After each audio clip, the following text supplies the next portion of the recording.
In the headlines, the Korean government announces auto and residence tax hikes one day after announcing its first cigarette price hike in 10 years. The Bank of Korea stands pat for now, but talks of another rate cut are brewing. The BOK's decision to hold this month was not unanimous, with one vote for a cut. And the United States signs up Arab allies to a coordinated military campaign against Islamic State fighters. Happy Friday, everyone. Welcome to the show. Thanks for joining us tonight. We begin with the latest on the $52 million lawsuit being waged against Korea's biggest tobacco companies. The trial began on this Friday, just a day after the Korean government announced plans to nearly double cigarette prices. Kim Hyun-bin reports. The trial of the National Health Insurance Service versus the nation's largest tobacco manufacturers opened on Friday, one day after the government announced plans to nearly double cigarette prices starting next year. The public organization is seeking compensation from KT&G Corporation, Philip Morris Korea, and British American Tobacco Korea to recover medical costs incurred due to what the agency claims are tobacco-related diseases, such as lung cancer. The organization pointed out the causal relationship between smoking and the illnesses, using 19 years of medical records in its database. It pointed to a much higher occurrence of cancer in smokers compared to non-smokers, and also aimed to show the tobacco companies violated laws and failing to fully explain the addictive and hazardous chemicals present in their products. In their defense, the tobacco companies argued that they cannot be held responsible for an individual's choice to smoke or not smoke, and that they have done what is legally required of them to warn the public about the dangers of smoking. It's a high-profile $52 million lawsuit that could open the floodgates for similar legal action if the National Health Insurance Service wins. It would also signify a rare loss for Big Tobacco, which successfully defended itself earlier this year against 7 individual plaintiffs who were seeking compensation over claims very similar to the ones in this trial. The state health agency, however, feels its case is much stronger. Kim Hyun-bin, Arirang News. Like I said earlier, first came the cigarettes, and now taxes on automobiles and homes may be next in line if the Korean government has its way. Taxes on the three will go up in the near future. This move is raising concerns about the impact it will have on average consumers and questions about the government's true intentions. Song Ji-sun reports. One day after the health ministry announced plans to nearly double cigarette prices, the Ministry of Security and Public Administration announced its plan to double automobile and residence taxes over the next 3 years, noting that's been fixed for 2 decades and needs to be adjusted to reflect current circumstances. The move would certainly lend a helping hand to local governments who are suffering from fiscal deficits, with the nation collecting just 45% of targeted tax revenue in the first half. Like the proposed hike in cigarette prices, the changes to the automobile and residence tax code will first have to be approved by the National Assembly before going into effect. They'll also have to sway public opinion. If the legislation takes effect as initially proposed, over 70% of the price for a pack of cigarettes would be in taxes. The cigarette price hike is expected to raise consumer prices up by 0.6 percentage points. Under the assumption that consumer prices will rise by 3% each year, the Korea Institute of Public Finance says the price for a pack of cigarettes would be double what it is now in 5 years' time. If the changes take effect, the government will rake in an estimated $2.7 billion in additional taxes. Finance Minister Choi Kyung-hwan said Thursday that the additional tax revenue would go toward bolstering the nation's safety and health infrastructure.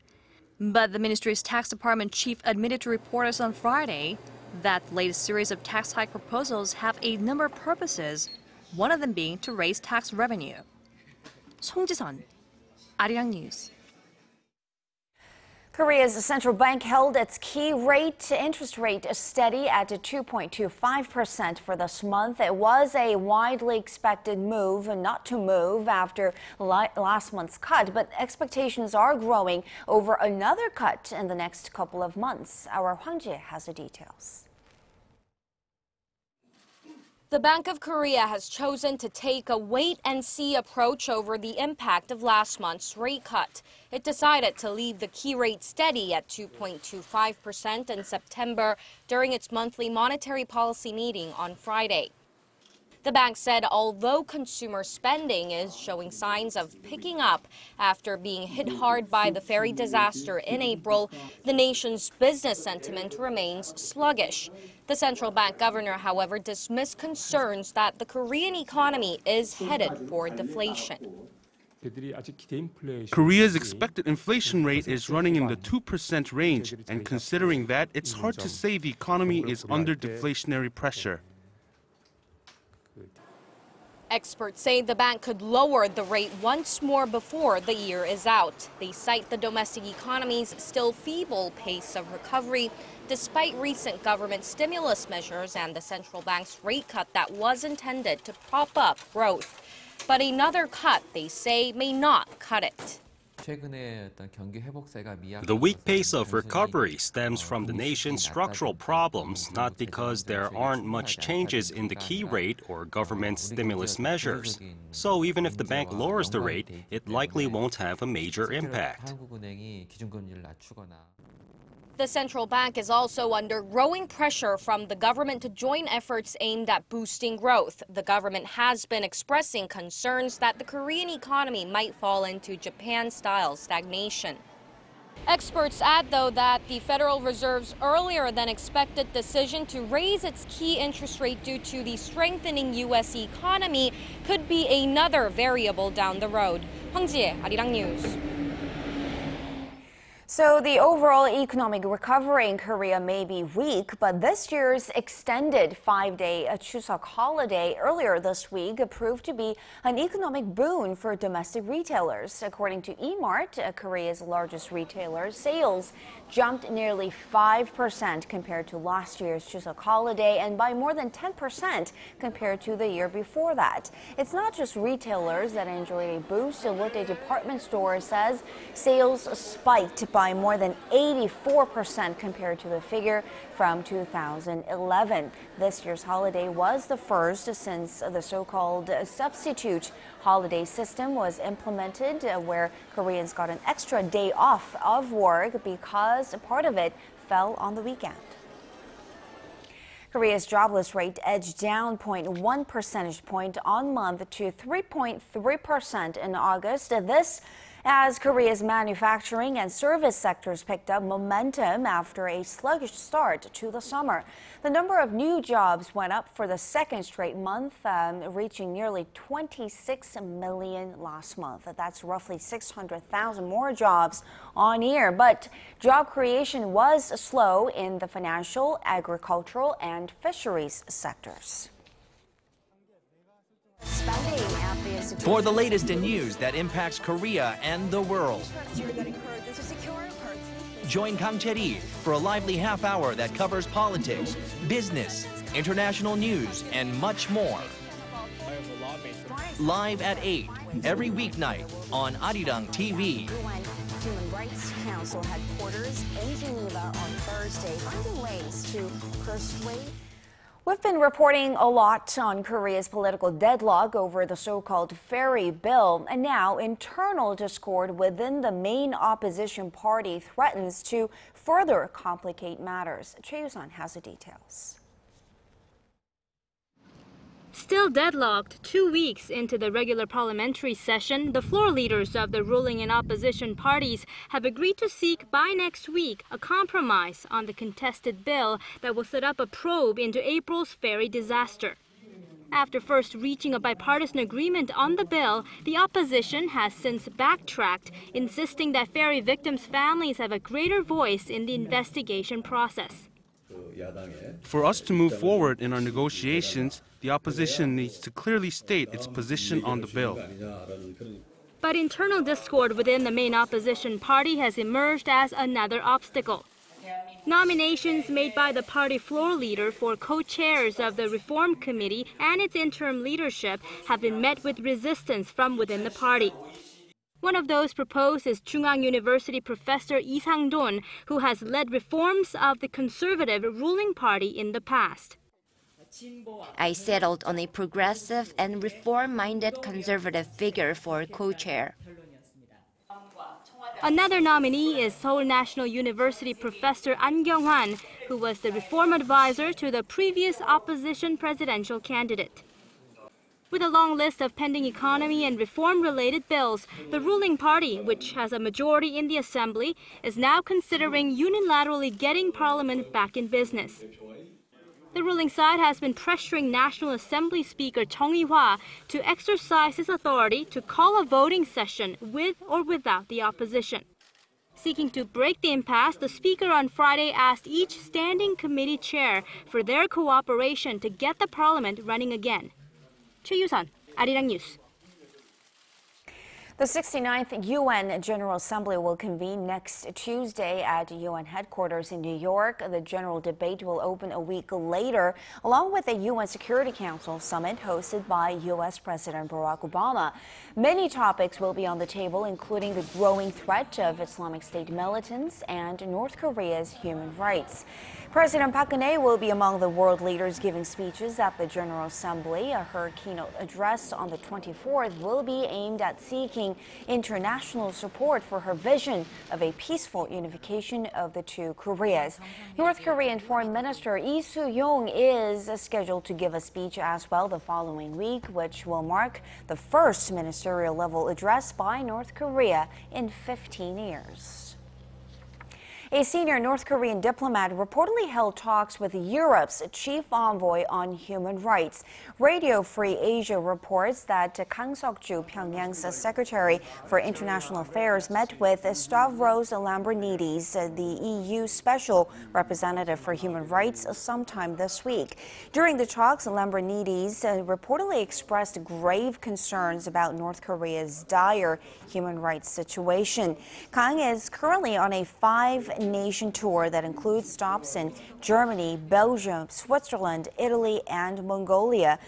Lambrinidis is said to be the only EU official to have met with Kang.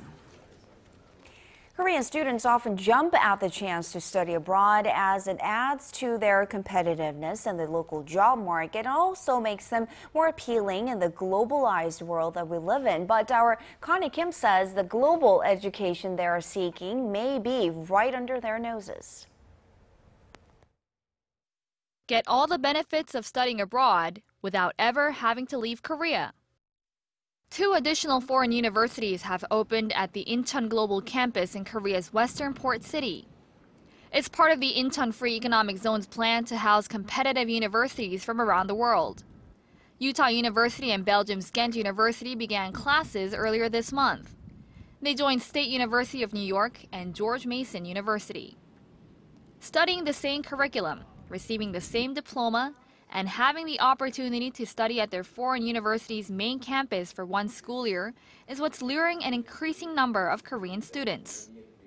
It's a unique experience where students get to interact with exchange students from the main campus, and we're able to study with actual professors from the main campus that are actually well experienced and very knowledgeable.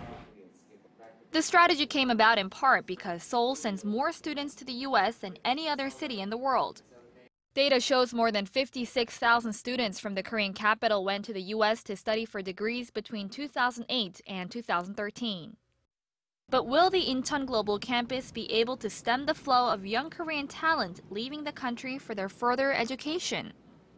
The Songdo Global Campus offers students a diverse set of unique experiences, but pundits say it still has a number of challenges to address before it can ascend the ranks among would-be college students.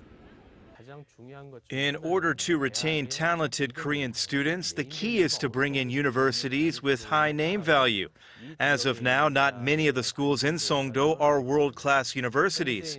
It's also important to balance out the proportion of foreign and local students. The Incheon Global Campus wants to increase the number of global universities from 4 to 10 by 2025. School officials say their future success will ultimately depend on the quality of institutions they're able to attract. Connie Kim, Arirang News. And speaking of attracting people from around the world, Korea was a popular destination for Hollywood stars promoting their latest films last year. But this year, it's been rather quiet over here. The A-listers have turned their backs on Seoul and made a beeline toward China's biggest cities for the red carpet treatment. Park Ji-won explains why. From Tom Cruise in January and Robert Downey Jr. 3 months later to promote Iron Man 3, to Will Smith the following month and then Brad Pitt, Tilda Swinton and Chris Evans in the summer. The list of Hollywood actors making stops in Korea last year was long and star-studded. But this year's list is much shorter. Jackie Chan came in January to promote his Police Story sequel, and Megan Fox visited in August. But beyond them, Korea's red carpet hasn't been graced by many Hollywood stars in 2014. That's because more of them are choosing China to promote their new films in the Asian market. Nicole Kidman, Hugh Grant, John Cusack, and Natalie Portman have all visited China this year. Under the leadership of Xi Jinping, China is actively trying to open itself up in the realm of culture and is now much more accepting of Western cultures. This is leading more Hollywood stars to visit the huge Chinese market as they eye commercial success. In terms of box office revenue, China raked in some $3.6 billion last year, making it the world's second largest behind North America. This year, the fourth installment of the Transformers series was a global hit with $1 billion box office revenue worldwide. About $160 million of that came from the Chinese market. It's a market that's expected to continue growing, which means the long line of Hollywood stars heading to China is expected to grow even longer in the years to come. Park Ji-won, Arirang News.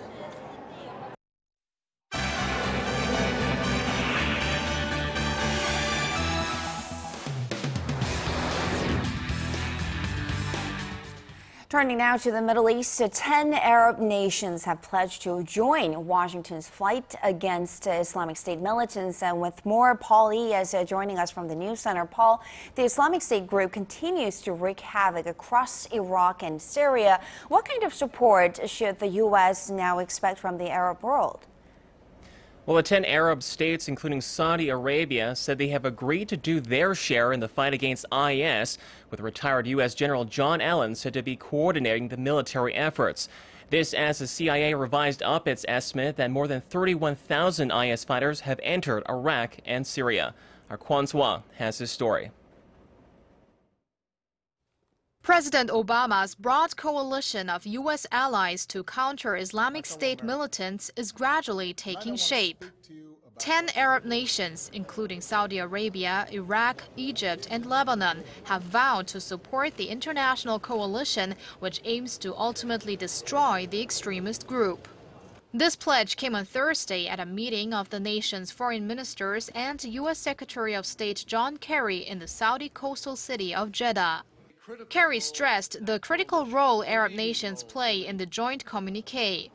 They will have to provide military support, humanitarian aid, and ensure the flow of funds and foreign fighters to IS is cut off. And certainly the effort to repudiate once and for all the dangerous, the offensive, the insulting distortion of Islam that ISIL propaganda attempts to spread throughout the region and the world. Kerry also dismissed Russia's questioning of the legality of the coalition without prior UN Security Council authorization. He said that if the situation wasn't so serious in Ukraine, it would be amusing to think about Moscow raising the issue of international law. Washington's European allies have been offering their own forms of support. Germany says it's happy to provide weapons and ammunition. Britain and France have not ruled out joining U.S.-led military action in Iraq, but are wary about joining potential operations against IS positions in Syria. Here in Korea, Seoul's foreign ministry reiterated Thursday that an aid package worth $1.2 million will be sent to help Iraqis displaced by the crisis. Kwon Swa, Arirang News. And as the White House prepares for another long-term struggle against terror, Americans across the country honored the thousands of victims from the September 11th attacks 13 years ago. And of course, Paul, New York was the hardest hit cities, of course, by September 11th. How was the city coping on this anniversary? Well, a solemn atmosphere fell over the site of the World Trade Center's Twin Towers in Lower Manhattan, where the names of those killed were read out loud on Thursday by relatives in what has become an annual ritual. Meanwhile, in a private ceremony at the Pentagon, U.S. President Barack Obama honored the resilience of the surviving family members and the strength of the American people. They sought to do more than bring down buildings or murder our people. They sought to break our spirit and to prove to the world that their power to destroy was greater than our power to persevere and to build.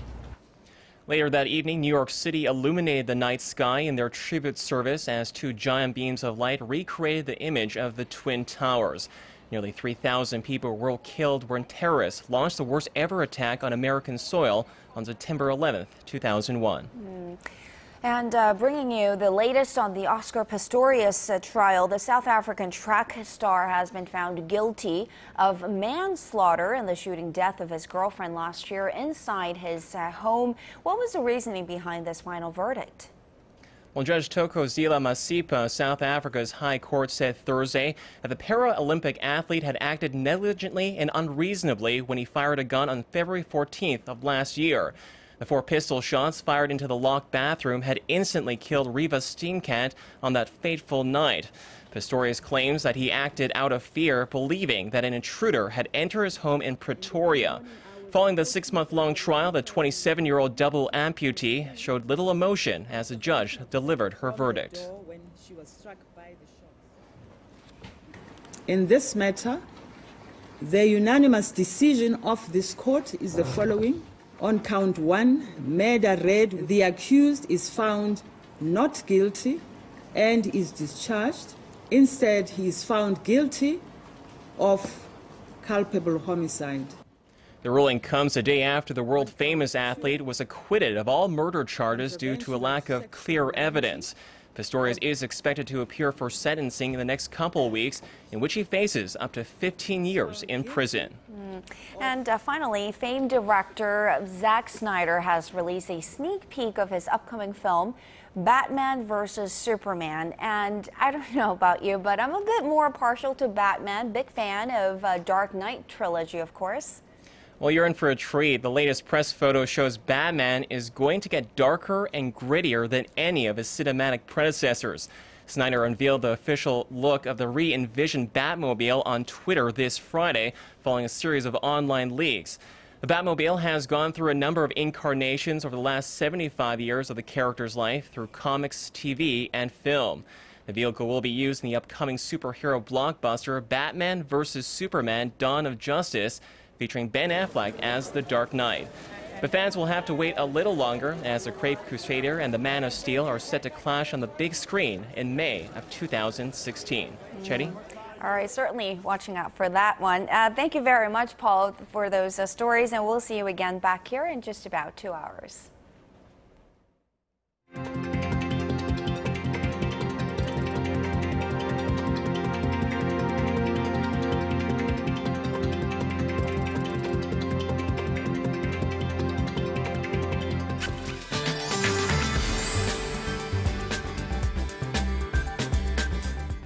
TGIF everyone, welcome. I'm Kim Bo-kyung with your weather updates. Now, hope you were able to stay dry from the unexpected showers we are experiencing here in Seoul and other regions. The rain is a result of instability in the atmosphere. Well, better keep that umbrella handy through later tonight, because the central regions are looking at another 5 to 30 millimeters, while areas down south should get less than 5 millimeters. As for Saturday, the central regions forecast will start off with a sunny morning while cloudy skies begin the day down south. Other than that, a heads up for those of you on the eastern coast because there is a slim chance that you may get light passing sprinkles. Here are the numbers for Saturday. Seoul jumps to 29 degrees while Daegu and Gwangju hit the high 20s. Moving on to other places, Daejeon and Jeju make it to 28 and 26, Dokdo and Kumgang to 22 and 24. That's all the updates we're following at this hour. Enjoy the rest of your Friday evening, and I'll be back with more updates after 10. All right, thanks, Bo-kyung, and that will do it for this edition of Arirang News. Thanks for watching.